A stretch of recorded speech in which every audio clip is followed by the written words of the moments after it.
Meillä täällä Järvenpäässä on pitkään mietitty sitä, että miksi tämä kansallissäveltäjämme Jean Sibeliuksen patsas on juuri tässä.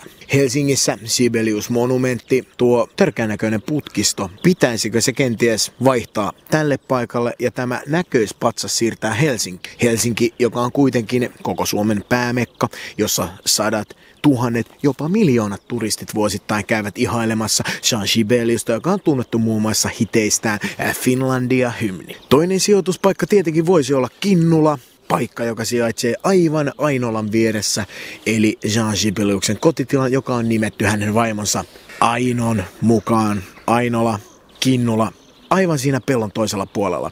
Pitäisikö tämä patsas rahdata siis Kinnulan pihaan kesäfestareiden kunniaksi, jossa sille varmasti riittäisi asiantuntevaa ja arvonsa tuntevaa yleisöä, jotka osaisivat arvostaa sitä, mikä on oikeasti Jean Sibeliuksen arvo. Jean Sibeliuksesta tiedetään muun muassa se, että hän oli huumorimiehiä, kun hän oli kämpissä ryypiskelemässä ystäviensä Eino Leinon, Akseli Gallen Kallelan kanssa. Aina soitti kämppiin, jolloin ystävällinen Ilkka Tanska-merkkinen henkilö vastasi kämpistä hänelle: Jean, teille on puhelu, Aino soittaa.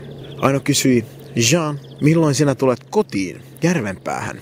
Jean siihen vastasi: Aino kulta. Aino kulta. Minä olen säveltäjä, en ennustaja.